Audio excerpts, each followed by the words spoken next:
Auzubillahiminashaitanirrajim. Bismillahirrahmanirrahim. Assalamu alaikum. Ji ayanu. Pakhairagale. Ni hao. Chunashumme. Washmale.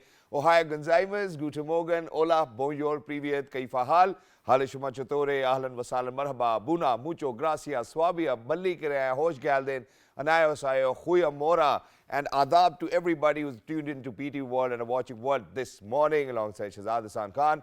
Ladies and gentlemen, I hope and pray that everybody out there is doing wonderfully well and that you're ready to kickstart your day with us.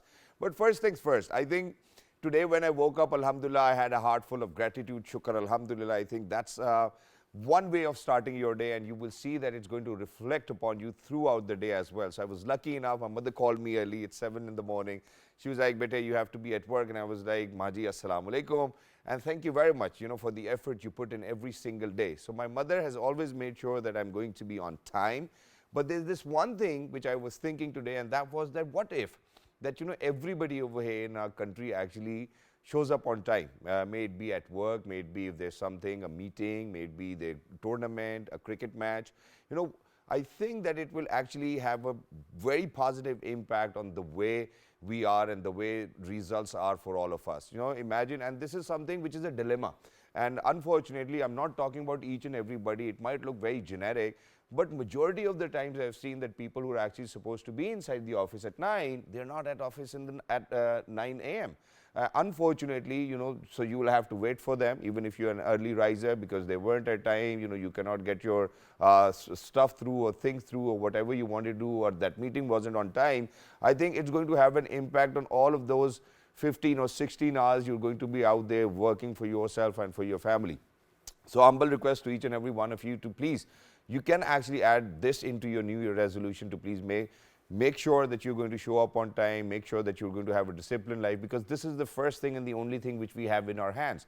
That when Allah gives us this opportunity to make sure that we are going to seize it, we really need to make sure that we get up, dress up, and we show up. The rest, leave it on Allah and make sure that you give your best as well.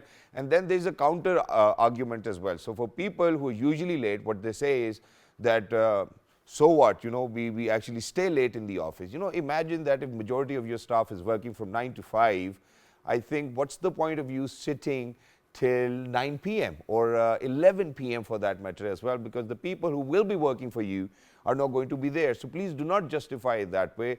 Please make sure that you continue to be on time. If you are on time, if you are a lazy person, if you are a little laid back, so I think you really need to kind of change your job as well, because it has direct connection with the way you are, the way your efficiency going to be. So please make sure that everybody out there is going to be on time. But first things first, because we really need to be on time as well. So let's take a good look at the top stories, what's happening inside the country and outside the country. I really want all my viewers out there in 47 different countries to be very well aware of what's happening all over the world. So first up, ladies and gentlemen, talking with perspective of Pakistan, briefing the newsmen on federal cabinet decisions flanked by Federal Minister, Defence Minister Khwaja Asif said the implementation of plan will save 62 billion rupees per annum. Giving details of the plan, the minister said all shops will be closed by 8:30 in the evening, while marriage halls will be allowed to operate till 10 p.m. He further briefed the Prime Minister, who chaired the meeting, directed to cut government offices' electricity usage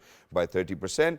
All lights were switched off during the Federal Cabinet meeting and proceedings held in sunlight to symbolize the implementation of energy conservation plan. I think I would want to add on over here to this one as well, because what I was able to see and gather just yesterday was that not the shopkeepers in Punjab and Khyber Pakhtunkhwa are really not complying to the federal government's orders as well. I mean, I certainly do not get it, whether is it the political differences in between the federal or the Punjab government or the KPK government. But as a nation, we really need to unite. This is something which we need. So for all of those people who are out there, may you be in Lahore or any part of Punjab, if you're a shopkeeper, I think it's your responsibility, rather than those political inclinations of the people who are the decision maker within those provinces. I think what you really need to do is listen to the federal government and make sure that you comply to what they are saying, because it is for the betterment of the country, it is for the betterment of the nation. Please make sure that you do that. That's a simple, humble request. Moving on now, and I think it's a very important day which the world is observing, because World Braille Day is being observed across the globe, including Pakistan, reviving the pledge to extend maximum facilities to the visually impaired persons for ensuring their role in different spheres of life. World Braille Day, celebrated since 2019, is observed every year to raise awareness of the importance of Braille as a means of communication in the full realization of the human rights for blind and partially sighted people. I think once again, we really need to kind of reassure that we're going to do that for people who are living with disability, or not just that, because just yesterday we did an entire segment on how there was this gentleman who happens to be a gold medalist. He's been the best player, a disabled player of tennis. He was here and he wanted to create an entire sports economy for the people who are living with disabilities or are differently abled.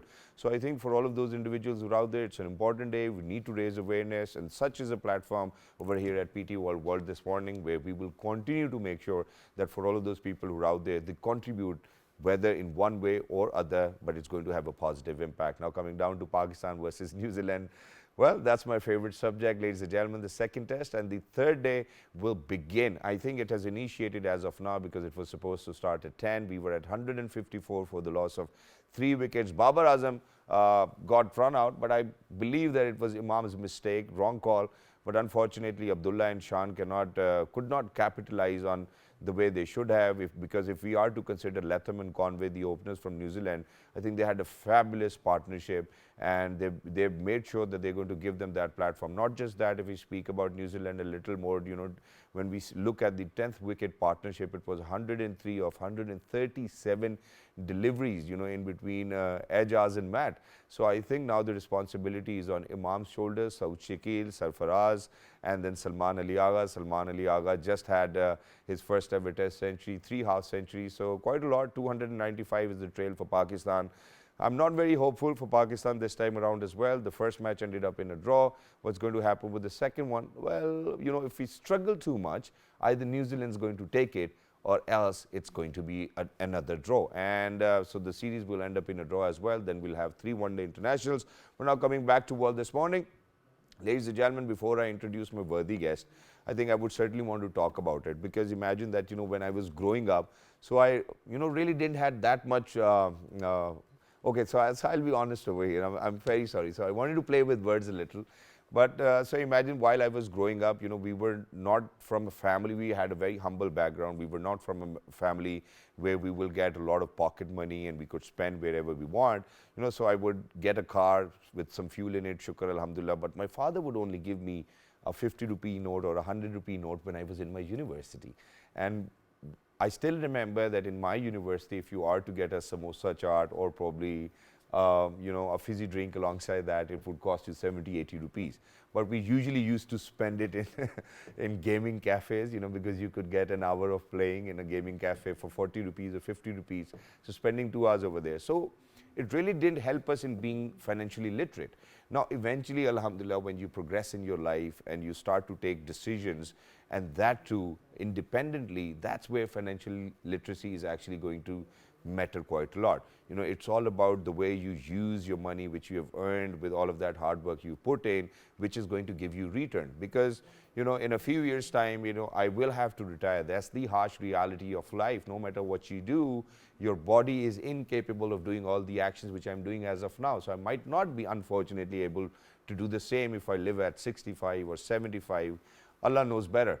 But what we really can do is that, at a very youngest age, we can probably have the schools kind of do it for us as well, where we are more making children more aware of financial literacy, where to invest, when to invest, where not to waste money as well, where not to be blackmailed. I think when we speak about financial literacy, there are not a lot of people who speak over here, but there's one thing which I've always kind of stood by just in the recent times when I eventually had that independence, that financial independence, and that, if you gather all of those thoughts from all of those billionaires who are out there in this world, there's only one thing they say, and they say that, that we still regret that we didn't really buy enough property. Is that the only solution? Because Pakistan, is actually driven by most of the times that the people are more likely to invest in property and real estate, and it's an industry over here in the country as well. But is it the only option?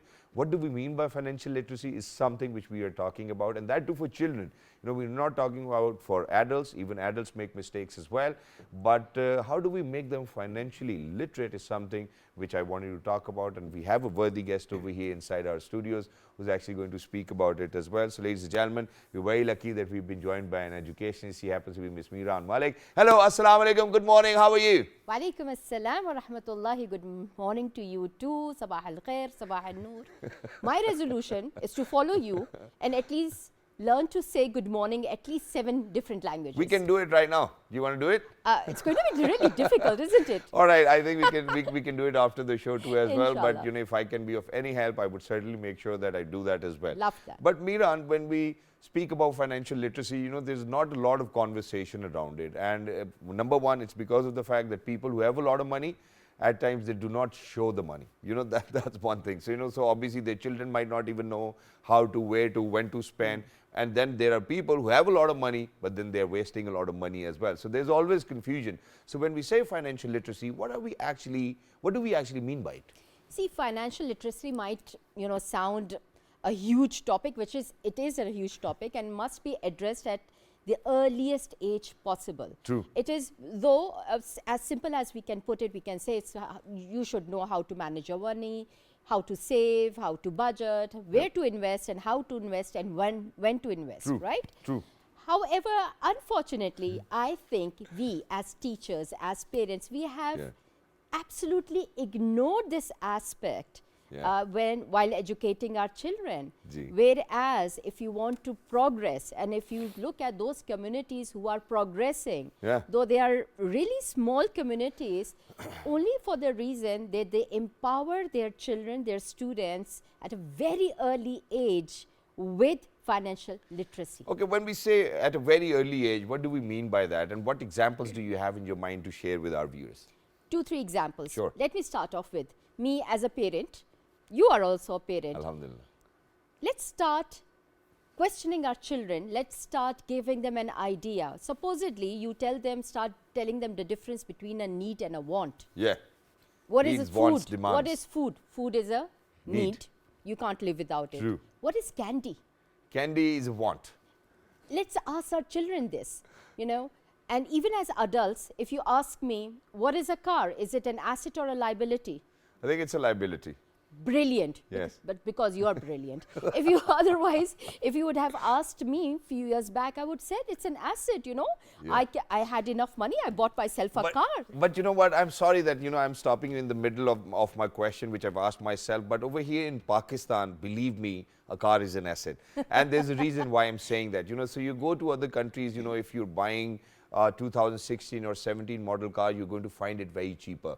You know, over here in Pakistan, the duties are so high for the imported cars as well, and now we're seeing that there's always an increase in the price of the car. So what happens is that for a car which I bought in 2016, probably for 1 million rupees, even though that's not possible, you know, that you can buy a car in Pakistan for 1 million rupees, unfortunately. But imagine that if I'm going to sell it now in 2023, and if it's in mint condition, it might actually get me 16 I totally agree 100,000 with you. rupees as well. So 600,000 in profit. So I think that, you Maybe know, from markets, it's going to vary from market to market. Depreciation cost isn't as much as we expect. True. Actually, I agree with you totally. But when we come back to the children, let's ask them, have you ever tried, you know, asking your child to budget the month for you? We don't do that. Somehow we have this notion in our mind, oh, they are so little, they won't understand. Children are very smart. True. You know, take them to the market, take them to a grocery store, and they'll tell you exactly what to buy and how much do they need the money for. Other than that, when it comes to math, they'll tell you, so it's so difficult, we don't know. But they know how to calculate when it comes to buying them a meal or chips or biscuits or whatsoever, all the goodies. What I did experimenting it like 12 years back, I used to run a home schooling program. So I told all the families to send me their electricity, the utility bills. First of all, I taught the children who were barely 6-7 years old how to read a utility bill. What is a unit? And I mean, seriously, I started and I realized at this age, oh my God, I don't even know. Yeah. I just look at the due date. What is the due date, and how much do I have And to how pay? much That's does a it. unit cost, and how many have we Exactly. utilized? We asked all the families to send in their utility bills and to share with their children how much the dad earns or the mom earns or Yeah. how much is the income. True. And then start breaking it down. Breaking it down, how much goes for the grocery, how much goes for entertainment, how much is going for the family weddings and all that.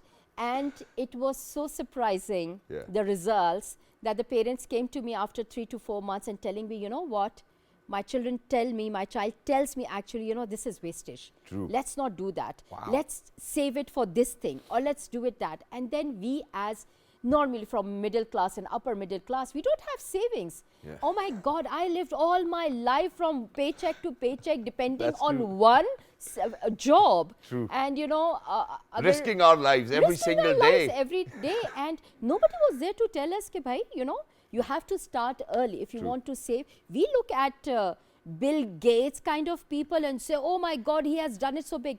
We do not see the struggle behind True, it. true, true. It's persistent effort that goes behind those the success of those people. Yeah. It's not one day he, you know, woke up to be Bill Gates, the Bill Gates we know. I think you've hit the nail on the head, but I would like to add over here as well. I think that's a wonderful point that you've shared. And what I would want to kind of share with our viewers in 47 different countries is that this is something which is very similar to what has happened with my daughters. Now imagine, first of all, I was lucky enough to get married into a family where it was an armed forces background. And you know, with armed forces children, they're very well trained with how to utilize their resources, because they have seen their parents struggling with all sorts of resources when they start their earlier career. So now what has happened was that the very day when I got married, I told my wife that, you know what, I'm not the type of person who's actually going to save ever. So it's going to be your responsibility in this marriage. So please make sure that you do that. Number one, I think that the good part was she never told me how much she was saving. Number two, she never shared her savings with me. Excellent. And to be very honest. And number three, now it actually comforts me, because every time, alhamdulillah, I have 3 daughters. So every time she comes in, she's like, you know, I've made this much gold, you know, or probably something of that sort. And she knows what she's doing. But she's always been on top of that game. And now my kids do realize, because when I take them to a dollar store, which is their favorite place, they know that they can only pick up 1 toy. Yes. They cannot pick up 2, they cannot pick up 3. And it's because of the fact that the way she was educated, she has been trying to impart that education to my children as well. And I see that, you know, in future, inshallah, they'll be making great decisions depending on how much resource they have. So I think it's great. But how do we take it forward? Because one day, you know, because for a person like me or you who live paycheck to paycheck, we get impulsive. And, Yes, we do. you know, men get impulsive about cars, horses, shoes. I think I'm going to talk about myself. But women, they need a new joda every single day. How do you control that? I honestly can't relate to that, because I'm not one of those women. Mashallah, I mean, mashallah. alhamdulillah, you know, one thing I actually hate about thing in Winter life sale, is to autumn go sale. for shopping. Okay. You know, I hate shopping. Wonderful. Well, that's it. Coming back, let's start talking about children and why did they do it? Because they saw the mother True. saving, and they saw the kind of practices she has when it comes to money. Exactly. So they adapted that. Am I True, right? true, right. true. So, but this is one household. Exactly. Or maybe 1,000 households, True. right? So, but my point is, how come we as educationists have not yet made it mandatory for schools to teach financial literacy in schools? It's because most of the money has been taken away by schools. I'm sorry, but I'm being honest. I'm sorry, but I'm being honest. Yeah. Let me correct you here. Probably they are only the 2%. And they True. they are the ones actually, or unfortunately, have the most visibility. 98% of the population are not part of those That's schools. true, that and they're I'm not going to paying. agree to you as well. And there's one more thing which just popped up in my mind, and that is that, you know, within those schools where our children, alhamdulillah, we're blessed that we can afford to send them to those schools. But I think that there's a competition of which parent is spending more on their children. And that's something which I am going to kind of condemn. I'm not going to like it at all.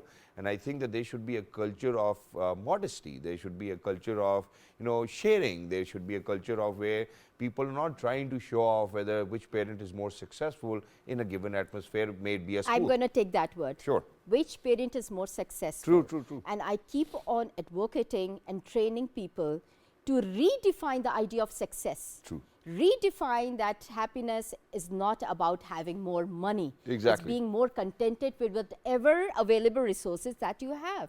But the smarter people are going to start saving from a very early age because they know exactly where to invest and how to invest. True. This is what the governments do. They provide them the facilities, the platforms. Unfortunately, due to political instability all the time that we see, so this is again a responsibility the teachers, the schools, the parents have to take. And how do you think schools can do that? Very easy. What I did, I started campaigning in the school that all my children are going to open up a young savers account. Wow. Okay. And I had at that time I had 77 students in my homeschooling program. So 77 students opened up their accounts, right? Young savers account. And every month everybody would be getting a certain amount of pocket money, True. right? So I told them, you know what you do? Just 10%. If you're getting 100 rupees, 10 rupees. just 10 rupees, put it in your account, Yeah. and collect whatever ED that you get from your relatives on Eids or whatever you have in spare. True. Just put it there and enjoy that 90 rupees that is left. Yeah. And they were very happy with it. Exactly. And with the passage of time, now it's been 12 years. Yeah. So I know that must have grown. But I also know out of the 77, I'm sure 50% of them have never continued to do so. True. Because they do not find any value and importance in small savings. Yeah. Our mindsets is always like, we want to save big. I'm going to wait for to have a crore rupees to be able to manage. True. And invest. Not realizing it's a mindset. Even though crore rupees in today's time is actually not worth anything. I mean, if you cannot manage a lakh rupees, if you're not a good manager, it's a mindset. True. Right? And I keep on quoting this example. I was working in a school and I'm probably 20 times more salary I was getting than the lady who was working Okay. as a domestic. Wow. And one day she comes to me and tells me, I would like you to help me out because I bought myself a land and I've started making a house. Mashallah. And I go, mashallah. And how did you do that? She said, bas Kept on madam saving. budget kiya ha. Yeah. Mindset. True. I could not do it. And even She I cannot did do it. that. Even I cannot do that. So imagine when I started my career, I'm going to share a wonderful example over here. My father would always tell me, I was working for a private channel then in Karachi. And most of the time, whatever I was earning, I was spending because I was not married. I had a car over there, I had to look after things. When you are on that celebrity career, you really need to invest on yourself. But eventually what I realized was that I think that was the greatest part where my father actually kind of made this mandatory for me that whatever I'm going to earn, at least 30% of it I'm going to send Yes. back home and he's going to buy prize bonds and whatsoever. It did help me. But then eventually what I realized was that, by all of that saving, you do have that security within, you have that peace of mind as well, where a lot of insecurities do come up when you are, from one paycheck to another paycheck, God forbid if something wrong happens. And unfortunately, there's so much uncertainty, anything can go wrong any day. So it's the power of belief and faith, and I'm going to come down to that. But, how do you think that schools can do that? So young saving account, I think that was a wonderful option. But on the contrary, now I see that, that the school my daughters go to, if there's this normal flavored milk, which you can get from the market, you get it from 30 rupees or 40 rupees, the school is selling it for 80 rupees. Oh yes, because the parents are not objecting to it. True. Because they have to maintain that, Aura that and, they, yeah, that Banka we school cannot hai ji, be the pata ones nahi, who are shashke hain talking bade. about paise. Yeah. Why wouldn't you be? Second of all, every year I would have a Sunday bazaar held in my school. At that time, I would give them a seed money from the school, 300 rupees. Wow. Take them From the school? From the school, that was the seed To money. 77 children. 77 children, and take them at 4 o'clock in the morning to Sabzi Mandi to show them how it actually happens. And try to infuse in them, listen, it's not what you do, it's how you do it that makes the difference. I asked one of my students, what do you want to grow up to? She said, I would like to be a designer. Yeah. So you're going to have to learn some tailoring skill. She said, no ma'am, I'm going to be a designer. Well, the basics are going to start from here. True. You have to add value to your service. It's not about your selling piyaz or tomato. How you're selling it, that makes the difference. And they went there, they saw the kind of language that has been, spoken over there. What is tola, what is, in kgs, and the language, the local language they use over there. They came back and they sold whatever they had, honey, vegetables, fruits, flowers, whatever they had. And then I told them by the end of the day, you are going to return the seed money, Yeah. right? And then whatever you have earned, split that. 10% going for sadka, 10% going for your saving, and rest of it just enjoy it. Exactly. And that Yeah. actually they realized what is the value that they are going to add to their own financial literacy learning. And apart from that, as a developing as an entrepreneur, True. as a child who can understand the difference between profit and loss. And you have to teach them at school level, listen, do not keep the profits too high. Go to the Islamic way of doing it. The minimum profit that you're going to keep, the faster the rate of your selling is going to be. Exactly. So these are the things that schools can teach, and they can teach it all the time. They can have carnivals, they can, and we do have carnivals and everything. Why not ask the students to put up your stalls? Exactly. And thank you very much, Ms. Miran, for making these important topics very visible on our show today as well. I think they're going to help a lot of parents. But very quickly, you know, before wrapping up this segment, ladies and gentlemen, there's one thing which I'm going to share. For all of those Muslims who are out there, I think it's within our belief system, and it needs to be within the belief system of everybody who's out there. So imagine, I think that the power of sadaqah will actually get you a lot of money which you are spending the actual amount on sadaqah as well. So please make sure that you are very true to sadaqah and zakat, and make sure that you give in the name of Allah, because you're not spending it from your own pocket. You're spending it because Allah made it possible for you that you can actually help other people. Once you start to help other people, you will see that you will always flourish. May it be in any ways, even if it's like you're giving time to somebody, you will see that you will have ample time to do things. You know, it may be you're giving way to somebody while you were driving, you will see that Allah will open up ways for you as well. It's likewise, the way you're going to spend it onto the people of Allah, ladies and gentlemen, Allah takes it as a loan and will give it back to you as well. So thank you very much for making that sadaqah point as well. And for everybody who's out there, ladies and gentlemen, there's been 3 simple rules in my life which I've been following. I do not call myself financially literate, but I believe that, you know, all of that risk that we get is from Allah Almighty. So the only solution is that do not change your phone until you can buy it 3 times. Okay, I might be able to buy it, but I don't feel like it because it still works the same. You know, there's no harm in it. Number 2, please make sure that before spending your money, you save first. You know, make sure that 20%, 30% of it you save first, and then whatever is left behind, you start to spend about that as well, and it will always help you in life. And always make sure that you do not rely on your savings. Rely on Allah Almighty. We're heading out towards a short break. Don't go anywhere. We'll be right back. But when we come back, you know, for all of that money we have saved, what are we going to do with it? We're going to become entrepreneurs. How are we going to do that is something we're discussing in the next segment. Good morning. Stay with us. Thank you.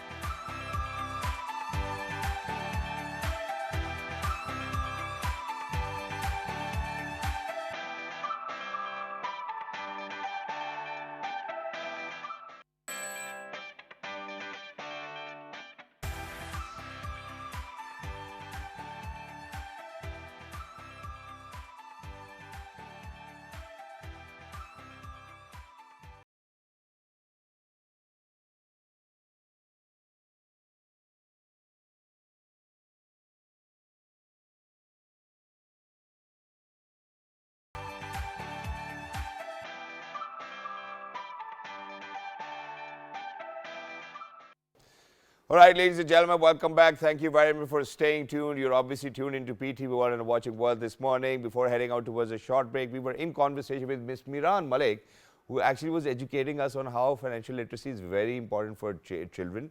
And if you missed out on it, obviously the link will be there. The repeat is at 1 a.m. You can definitely catch up with it. But you know, once you start to save, ladies and gentlemen, there are a million ideas your brain is filled with, because then you feel that you have the ability to achieve all of that what you are thinking about.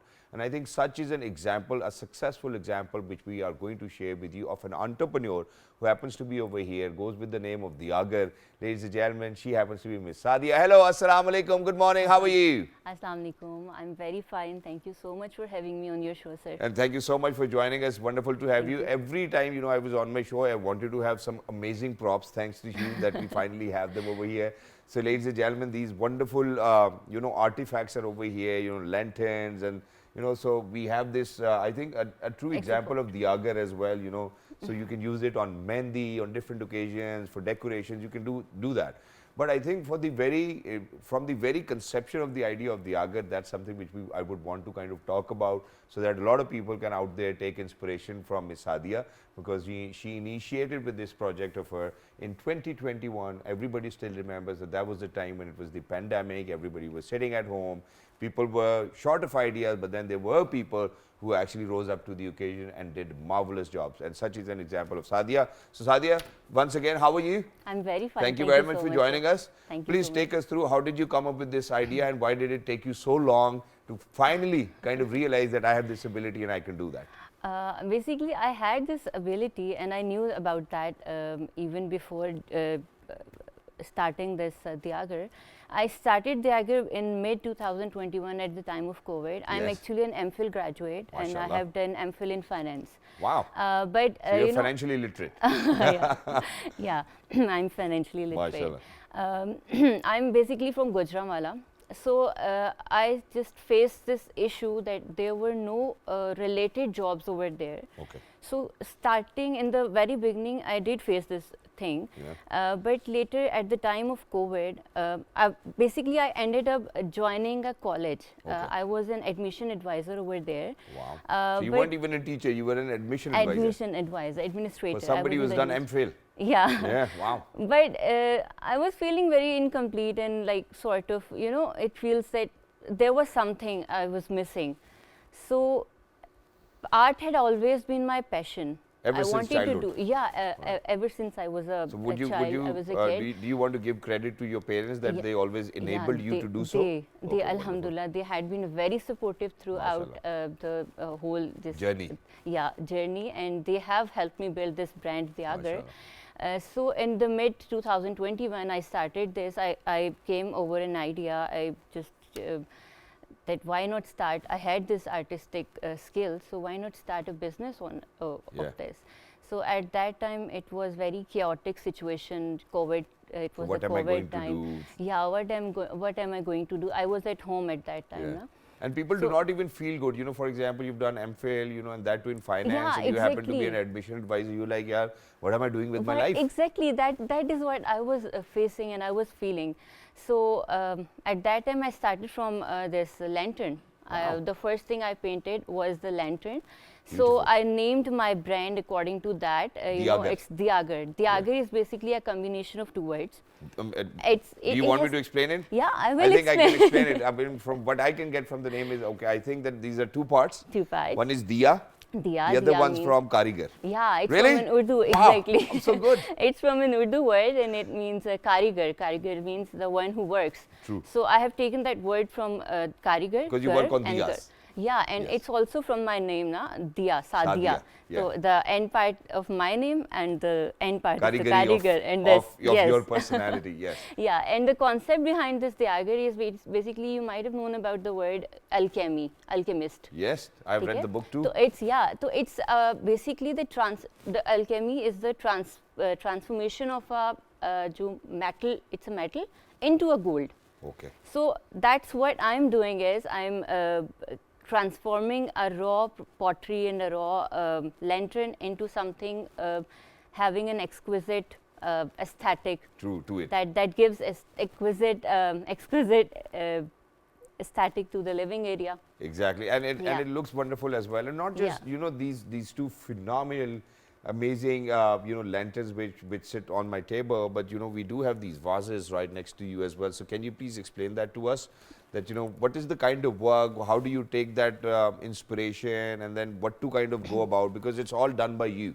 By your hand as well. How much time does it take? So please, can we talk a little about these vases? Beautiful vases, though. Thank you so much, sir. So it's basically a Cleopatra. The inspiration is Egyptian art. You know, the shape of the vase was so much Yeah, like yeah. the Egyptian. So I drew Cleopatra on it. Other than that, I'm very fond of the Rumi. Yeah.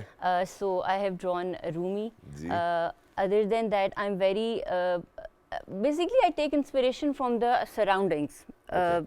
the colors, the nature. So most of the time, because you live in Gujranwala, I think you commute from GT Road. I think you see a lot of trucks going Yes. by. I think Yes. I can see that from your color combination. Yes. But they look beautiful. You know, if you're going to place it at any corner of your house, ladies Yes. and gentlemen, I think they are going to be visible. Yes. But that's something which we would want to congratulate you. That thank you very Thank much you for so much. rising to the occasion. You did it for yourself, and you feel very happier. You know, of the Alhamdulillah. fact that Alhamdulillah now you go to Alhamdulillah. exhibitions, people look after, Yes. you know, people looking forward to what pieces, new pieces are you going to create, and it's wonderful. But you know, this entrepreneurial journey, do you think that it was difficult? Because you know, there are a lot of people who think that, yeah, you know, we do not have any saving, where can we get money from, and then where do we invest it? So imagine, you know, getting this lantern, I think from Gujranwala might have costed you 2,000 rupees or 1,500. You know, just a simple lantern. How much did it No, cost? it's basically a made in Germany lantern. Okay, it's made in Germany lantern. Yeah, Okay, I do not use the local ones. Lantern asi banate se Germany mein manga rahe hain. But it's great. That's not. I do not want to expose whether how much cost it's going to give you. But what I'm trying to tell people is that this lantern, you can get it from Pakistan anywhere from 1,000 rupees to 2,000 rupees, and imagine what she did to that. So this art and that time which she has invested on it might cost it 10,000, 15,000 rupees, and it should, because there's a lot of hard work, there's a lot of paint work, and there's a lot of aesthetic which has gone into it. There's a lot of time which has been spent on it, and that money is actually for that time, hard work spent on it as well. So how much does it cost now?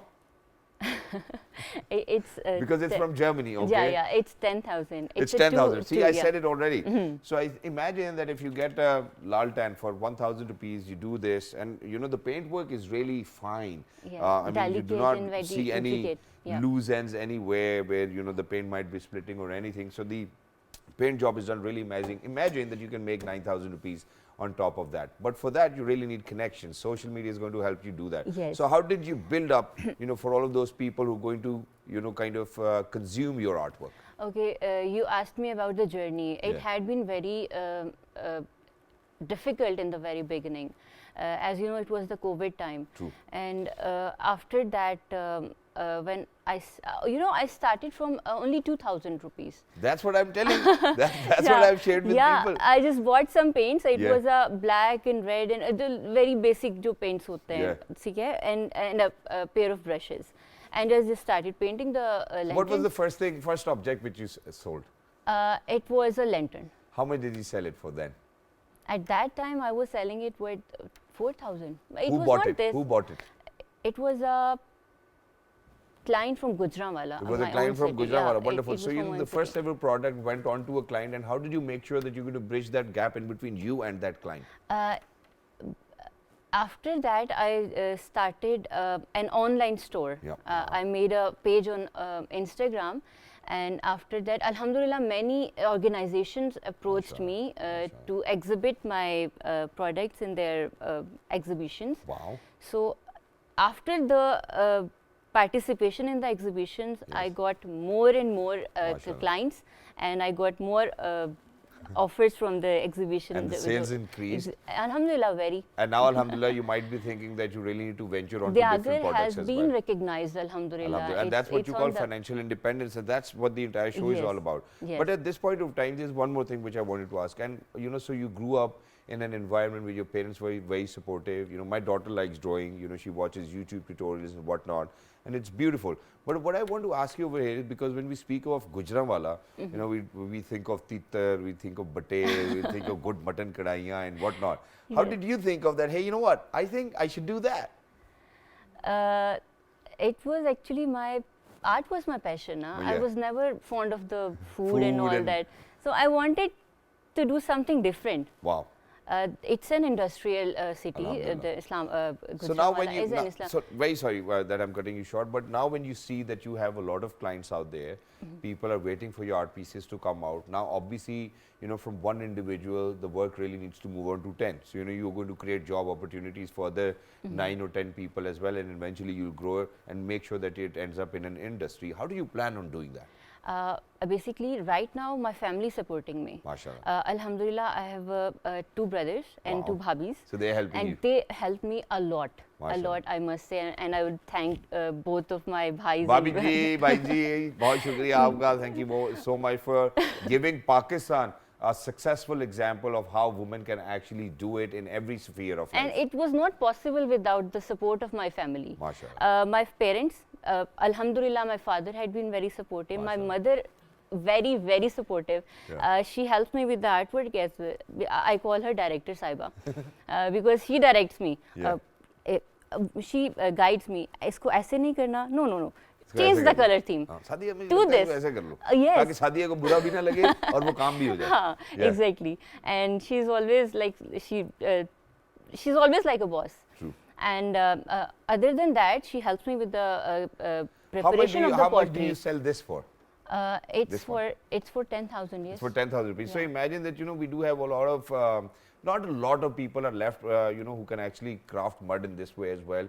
But this you can get from Pakistan way cheaper. I think you can get it for 500 rupees probably maximum. No? No. 1,000 rupees? Yeah.